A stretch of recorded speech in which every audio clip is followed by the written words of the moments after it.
जय श्री कृष्णा एवरीवन। आप सभी का मेरे चैनल रेनूस कृष्णा पैराडाइज में स्वागत है। सभी को मेरा प्यार भरा नमस्कार, सत श्री अकाल और सलाम। अपने चैनल पर मैं शेयर करती हूँ अपनी लाइफस्टाइल से रिलेटेड वीडियोस, घर के बने सिंपल सात्विक खाने की recipes, yoga, meditation, floor exercise, stretching और एरोबिक्स से मैं 50 प्लस के बाद अपने आप को किस तरह से फिट और स्वस्थ रखती हूँ। मेरी हॉबीज़, मेरी likings, cooking, interior decoration, gardening, लिखना पढ़ना, तीज त्योहार, फैमिली, फ्रेंड्स, यही सब मैं अपने चैनल पर शेयर करती हूँ।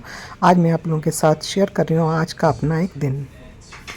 दोपहर का समय है, करीब 12 बजे हैं और सुबह जो कपड़े धुले थे वो सूख चुके हैं, तो अभी मैं उनको तय करूँगी। ब्रेकफास्ट मैंने कर लिया था और यहाँ पर मैं बनाकर लाई हूँ अपनी ब्लैक कॉफ़ी और एक नमकीन जो मैंने घर पर ही बनाई है। उसकी रेसिपी मैंने अपने दूसरे चैनल रेनूज़ सात्विक फ्लेवर में शेयर की हुई है। बहुत ही अच्छी प्रोटीन से भरपूर नमकीन है स्नैकिंग के लिए। कभी कभी आप उसे चाय, कॉफ़ी या ड्रिंक्स के साथ ले सकते हैं। तो यहाँ पर मैं सूखे हुए कपड़ों की तय कर रही हूँ।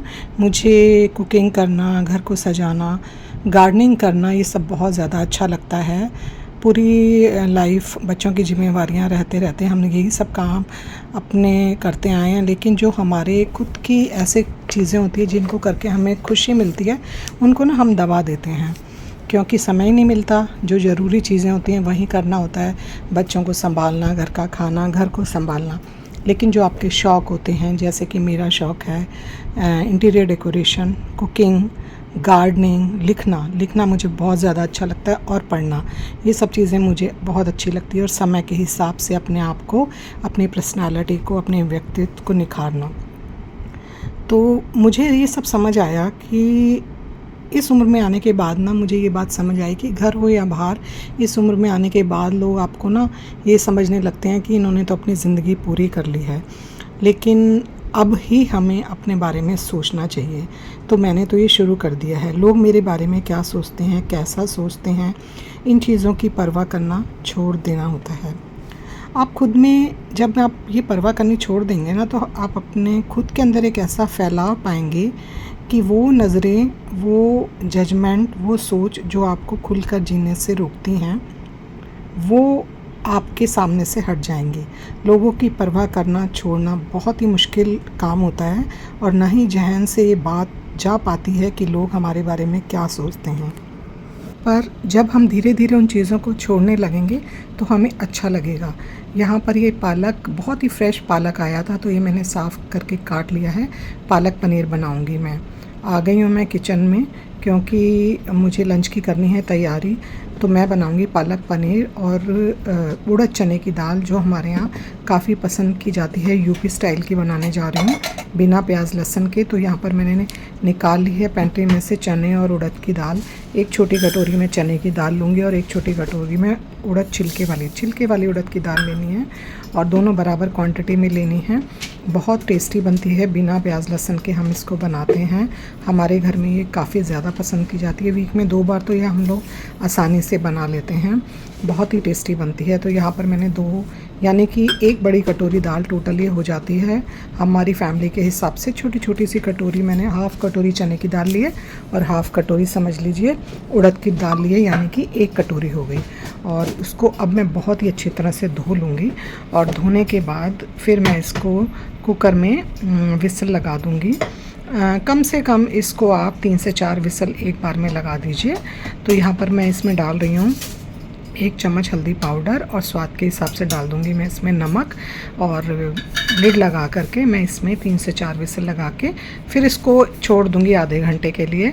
फिर आप खोल कर चेक कर लीजिए, अगर दाल में कोई कसर है तो थोड़ा सा पानी डालने के बाद आप इसमें 2-3 विसल्स और लगा दीजिए। थोड़ा सा समय लेती हैं ये नॉर्मल दूसरी दालों के, मूंग की, अरहर की दाल से चने उड़द की दाल को गलने में थोड़ा सा ज़्यादा टाइम लगता है, लेकिन फिर भी बहुत अच्छे से गल जाती हैं। हाउस हेल्पर मेरी छुट्टी पे है, तो जितने भी बर्तन होते हैं मैं साथ के साथ धो लेती हूँ, क्योंकि ना उससे गंदे नहीं होते हैं बर्तन बिल्कुल भी। तो फैलती भी नहीं है रसोई, वरना हाउस हेल्पर जब होती है तो वो करती ही है। तो जब वो नहीं होती तो मैं हो या मेरी डॉटर इन लॉ हो, हम दोनों साथ साथ बर्तन और किचन को साफ़ रखते हैं, बिल्कुल भी फैली हुई नहीं छोड़ते। ना ही हम कोई दोनों ही बर्तन को झूठा छोड़ते हैं। तो आज वो नहीं आई थी, तो ये थोड़े से बर्तन थे जिसको मैंने अच्छी तरह से धो करके रख दिया है। बर्तन को साफ़ करने के बाद मैं किचन की भी बहुत ही अच्छी तरह से सफाई साथ साथ करती रहती हूँ। जब भी मैं किचन का काम करती हूँ तो किचन की सफाई हमारी साथ साथ चलती रहती है। मैंने एक होममेड घर का बड़ा ही अच्छा सॉल्यूशन बना करके रखा हुआ है, जिससे हर चीज़ की, किचन की या बाहर की भी, टेबल्स वगैरह की, अलमीराज, वार्डरोब, सबकी सफाई बहुत ही अच्छी तरह से हो जाती है। इसके लिए आप 1 कप पानी लीजिए और उसमें 1 कप आप विनेगर डालिए और 1 चम्मच कोई भी डिश लिक्विड डाल लीजिए और उसको शेक कर लीजिए। बहुत ही अच्छा ये एक बन कर के मटेरियल तैयार होता है जो आपकी किचन को हमेशा साफ़ सुथरा रखता है। कोई कीट, कॉकरोच या चींटियाँ आपके किचन में नहीं आएंगी। एक बार किचन को साफ़ करने के बाद करके उससे अच्छी तरह से पूरी किचन में स्प्रे करके फिर से एक अच्छा सा वाइप कर दीजिए, तो आपकी किचन एकदम चकाचक साफ़ रहती है और बहुत ही अच्छी सी खुशबू भी आ सकती है। उसमें आप कोई एसेंशियल ऑयल भी खुशबू वाला डाल सकते हैं, मैं नहीं डालती हूँ, विनेगर से ही बहुत अच्छी खुशबू आती है। तो जो पालक मैंने काट लिया था उसको मैंने अच्छी तरह से धो करके ब्लांच कर लिया है और अब मैं उसको ग्राइंडर में डाल करके उसका एक पेस्ट बना लूँगी। आप चाहें तो इससे मतनी से मथ भी सकते हैं या आप इसको वैसे ही अच्छी तरह से छोटा छोटा चॉप भी कर सकते हैं। तो यहाँ पर मैं ग्राइंड कर रही हूँ, साथ ही में मैं इसमें डाल रही हूँ 4 हरी मिर्च। पालक पनीर भी मेरा बिना प्याज लहसुन के बनेगा, तो उसके लिए मैंने हरी मिर्च डाल दिया और एक काफ़ी बड़ा टुकड़ा मैं इसमें अदरक का डाल रही हूँ। पालक पनीर में ना अदरक बहुत ज़्यादा अच्छा लगता है और डालना ज़रूर चाहिए। तो इसको मैं कद्दूकस करके डाल रही हूँ, क्योंकि अगर आप काट के डालते हैं तो पिसते समय ना कई बार अदरक नहीं पिसती है और वो जब मुँह में आती है तो अच्छी नहीं लगती। तो सबसे पहले मैं इसको कद्दूकस कर लेती हूँ, क्योंकि मेरे बेटे को वो मोटी मोटी अदरक बिल्कुल पसंद नहीं है। और उसके बाद इस कद्दूकस करी हुई अदरक को मैं ग्राइंडर में डाल लूँगी और पालक, हरी मिर्च और अदरक को एक साथ में अच्छी तरह से ग्राइंड करके इसका एक पेस्ट बना लूँगी। और फिर उसके बाद मैं पालक पनीर की सब्ज़ी बनाऊँगी, जो कि बिना प्याज लहसुन के बनेगी और इतनी स्वादिष्ट बनती है, बिल्कुल ढाबा स्टाइल की।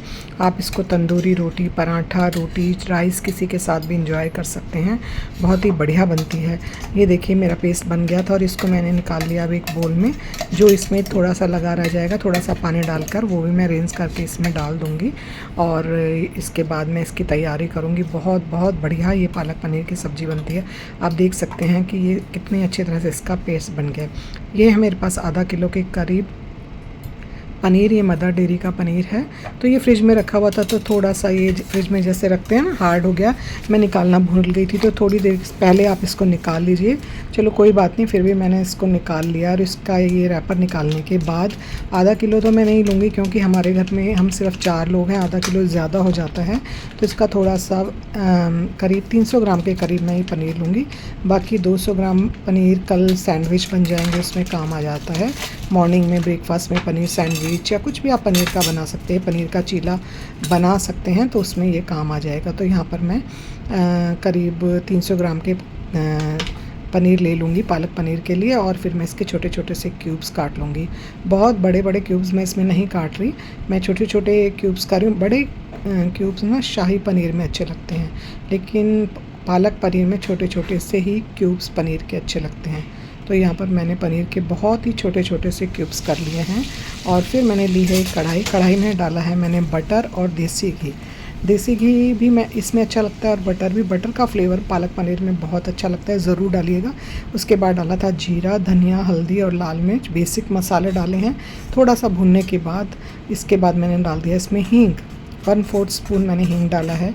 हींग का स्वाद पालक पनीर में बहुत ज़्यादा अच्छा लगता है और ये 1 कटोरी रूम टेम्परेचर की दही है, जो बहुत ज़्यादा खट्टी नहीं थी, वो मैंने इसमें डाल दिया और उसको मैं अब लगातार चलाती जाऊंगी। इसको चलाना बहुत ज़रूरी है, अगर आपने इसको चलाना छोड़ दिया तो दही फट जाएगा और आपके मसाले की सारी ग्रेवी ख़राब हो जाएगी। तो यहाँ पर मैं इसको लगातार चलाती जा रही हूँ और चलाते हुए इसको मसाले के साथ ये बिल्कुल एक रस हो जाएगी और हमें इसे चलाते हुए इतना भूनना है कि ये अपना ऑयल सेपरेट कर दे। और ऑयल जब इसका सेपरेट हो गया तो मैंने इसमें वो पालक की प्यूरी डाल दी थी और अब इसको फिर से हमें लगातार चलाते जाना है। अच्छी तरह से हमें इसे चलाते हुए इसमें बॉईल आ जाना चाहिए, इतना हमें इसे चलाना है। इसके बाद मैं इसमें डालती हूँ एक, हमारे यहाँ आलन बोलते हैं, मैं भुने चने के आटे का आलन लगा रही हूँ। आप इसमें बेसन का आलन भी लगा सकते हैं, ये सत्तू का आलन है। थोड़े से 1 चम्मच सत्तू लेके पानी में उसको मैंने एक स्लरी बना ली और उसके बाद मैंने इसको पालक के इस प्यूरी में डाल दिया। स्वाद के हिसाब से थोड़ा सा नमक और डाल दिया और उसके बाद इसको अच्छी तरह से उबलने देना है। अब इस पालक को हमें कम से कम 10 मिनट तक उबालना है, जब तक कि इसका सारा जो बटर है, देसी घी है, ऑयल है, वो बाहर सेपरेट आउट ना हो जाए। हमें इसको अच्छी तरह से उबालते हुए जाना है, कम से कम 10 मिनट के करीब तक हमें इसे उबालना है। और उसके बाद जो हमने पनीर के क्यूब्स काट के रखे थे वो थोड़े से सॉफ्ट भी हो गए हैं, वो मैं इसमें डाल दूंगी। आप इस पनीर को तल करके भी डाल सकते हैं, मेरे घर में इसी तरह से पसंद किया जाता है, तो मैंने इसलिए कच्चा ही पनीर इसमें डाल दिया है। और अब इसको पनीर डालने के बाद हमें सिर्फ 2 या 3 मिनट इसको और बॉईल करना है। आप देख सकते हैं कितना बढ़िया ये पालक पनीर आपके सामने मसालेदार तैयार हुआ। अब इसमें लगेगा एक तड़का, जो कि देसी घी में कश्मीरी लाल मिर्च, साबुत लाल मिर्च और हींग, बस ये 3 चीज़ें डालनी है। हींग थोड़ी अच्छी क्वांटिटी में इसमें डालिए। थोड़ा सा हींग मैंने बनाते समय भी डाला था, थोड़ा सा हींग मैंने इस तड़के में भी डाला है। और इस मसाले को मैं इस पालक पनीर में डाल दूंगी और ये बहुत ही अच्छा कलर और बहुत अच्छा स्वाद देता है। और यहाँ पर आप देख सकते हैं कि कितनी बढ़िया ये पालक पनीर की मेरी सब्ज़ी की रंगत आई है, बिल्कुल ढाबा स्टाइल। अगर आप तंदूरी रोटी घर में बना सकते हैं तो तंदूरी रोटी, लच्छा पराठा या नॉर्मल पराठा रोटी के साथ भी आप इसे एंजॉय कर सकते हैं। थोड़ा सा डाला है मैंने इसमें गरम मसाला। गरम मसाला बहुत ज़्यादा नहीं डालिएगा वरना वो इसके स्वाद को दबा देगा, तो यहाँ पे थोड़ा सा ही मैंने गरम मसाला डाला है। और मेरी पालक पनीर की सब्ज़ी बन करके हो गई है टेस्टी। उसके बाद मैंने बनाए गर्मा गर्म फुलके, तो मेरा लंच तैयार हो जाएगा। पालक पनीर और रोटी मैं बनाकर रख रही हूँ। दाल मेरी उबल गई है, बस मुझे अब दाल में चने उड़द की दाल में लगाना है तड़का, जो कि बिना प्याज लहसुन के बनेगी। अभी मैं आपको दिखाती हूँ मैं किस तरह से चने उड़द की दाल में तड़का लगाती हूँ। तो इस तरह से मेरी दोनों ही सब्ज़ियाँ बिना प्याज लहसुन के बहुत ही स्वादिष्ट लगती हैं। सबसे पहले हम लगाएंगे भगवान जी को भोग। तो यहाँ पर मेरी दाल अच्छे से उबल गई है। अगर आपकी दाल में पानी सेपरेट हो और दाल अलग हो तो उसको एक बार गैस जला करके एक सार कर लीजिए। तड़का पैन में डाला है मैंने देसी घी। दाल में मैं हमेशा देसी घी का ही छौंक लगाती हूँ। पालक पनीर या आलू मटर की सब्ज़ी में भी मैं देसी घी का ही छौंक लगाती हूँ, स्वाद को बढ़ा देता है। डाल दिया है मैंने उसमें जीरा, 2 साबुत लाल मिर्च डाली हैं, खूब सारा मैं इसमें डालूँगी हींग। चने उड़द की दाल में हींग ज़रूर डालना चाहिए क्योंकि वो थोड़ी सी हैवी होती है, डाइजेशन का भी काम करती है, स्वाद को भी बढ़ाती है। और ढेर सारी डाल दी है मैंने इसमें कश्मीरी लाल मिर्च और थोड़ी सी तीखी वाली लाल मिर्च। तीखी वाली लाल मिर्च हमें ज़्यादा नहीं डालनी क्योंकि मैंने साबुत लाल मिर्च भी इसमें डाली है। और इसको तड़के को हम डाल देंगे दाल में।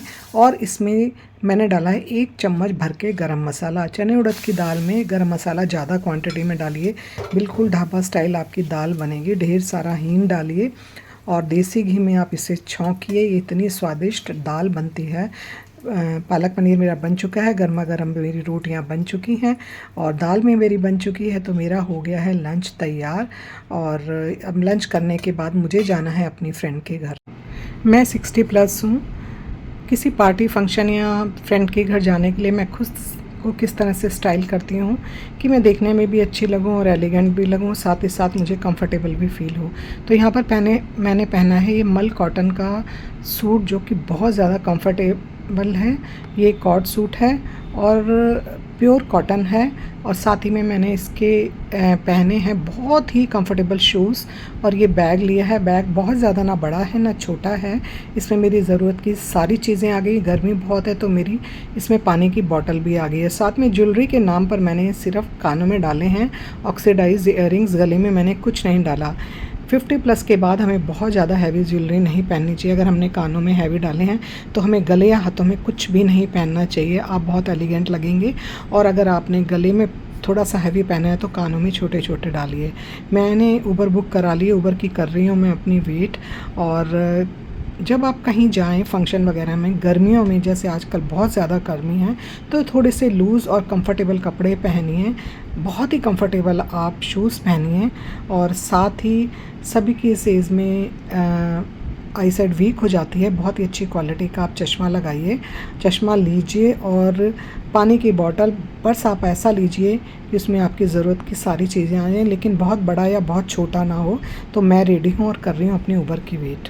कहीं भी जाने के लिए मैं 3 चीज़ों का बहुत ध्यान रखती हूँ: कंफर्टेबल कपड़े, कंफर्टेबल शूज़, मेरा स्पेक्स और मेरा बैग। मेकअप मैं बहुत ज़्यादा नहीं करती, सिर्फ सनस्क्रीन लगाती हूँ क्योंकि मुझे पसीना बहुत ज़्यादा आता है, मेरी ऑयली स्किन है। लेकिन लिपस्टिक मैं ज़रूर लगाती हूँ, उससे फेस पे ग्लो आ जाता है। ग्लो के लिए और फेस पे क्लियरेस्ट बिल्कुल क्लीन स्किन के लिए मैं घर में बने हुए अपने फेस पैक या उपटन का इस्तेमाल करती हूँ। बाज़ार से लाए हुए किसी भी तरह के फेस पैक को मैं यूज़ नहीं करती हूँ। उसकी रेसिपीज़ भी मैंने अपने दूसरे चैनल रेनू सात्विक फ्लेवर में शेयर की हुई है। हेल्दी और ग्लोइंग स्किन के लिए हेल्दी खाना खाइए, ढेर सारा पानी पीजिए और खुली हवा में कुछ देर बैठिए। वॉक जरूर। कोशिश ना कर तो सभी को खुश करने की, नाराज़ तो यहाँ कुछ लोग खुदा से भी हैं। बस अपने आप से प्यार करिए, अपने आप को खुश रखिए और अपनी हेल्थ का, फिज़िकली और मेंटल हेल्थ का बहुत ज़्यादा ध्यान करिए। खूब सारा पानी पीजिए, समय पे भोजन करिए, सिंपल खाना खाइए। वो चीज़ें करिए जिनको करना आपको अच्छा लगता है, जिनको करने से आपको खुशी मिलती है, चाहे वो कुछ भी हो। अपने लिए समय निकालिए। नेगेटिव लोग, नेगेटिव सिचुएशन, नेगेटिव जगह से दूर रहिए और अपने आप को खुश रखिए।